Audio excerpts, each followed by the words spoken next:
It's time for some daily Jocko. Today's reading from the Jocko Willink Discipline Equals Freedom field manual is called Destroyer Mode.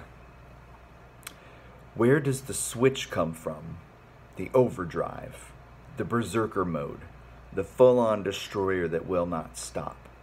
I think this is something that is learned, and it's a hard lesson, and not everyone gets it, and it's an important lesson, a critical one. It's the thing that allows you to go the extra distance, to dig a little deeper, to push a little harder, to get after it. And it actually takes two opposing forces to bring it to life. It takes both emotion and logic to reach your maximum potential, to really give everything you have, to go beyond your limits. Because emotion and logic will both reach their limitations. And when one fails, you need to rely on the other. When it just doesn't make any logical sense to go on, that's when you use your emotion, your anger, your frustration, your fear to push further, to push you to say one thing: I don't stop. When your feelings are screaming that you have had enough, when you think you're going to break emotionally, override that emotion with concrete logic and willpower that says one thing: I don't stop. Fight weak emotions with the power of logic.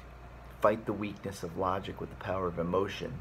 And in the balance of these two, you will find the strength and the tenacity and the guts to say to yourself, I don't stop.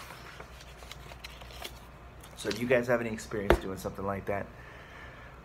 I don't know. I've had times in my life, especially like at Marine Corps boot camp, where the emotion was, I don't want to do this anymore. I suck at this. I want to quit. And then the logic was like, come on, man, you're almost there.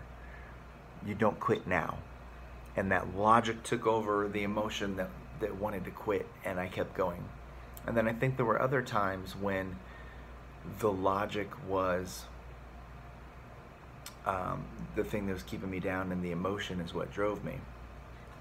But outside of that scenario, that very intense training scenario, I can't think of a whole lot of things where I've actually implemented that sort of tactic. Maybe I have, and I'm just not thinking of it. But I don't know. I'm not coming up with anything where I've actually utilized that. I know there's been a lot of times when emotions that I want to quit, and I kind of tried to override that, but I don't know if I overrode it with logic. I don't know. I was so tired. But I'd love to know if you guys have experience doing such a thing, and if it works for you.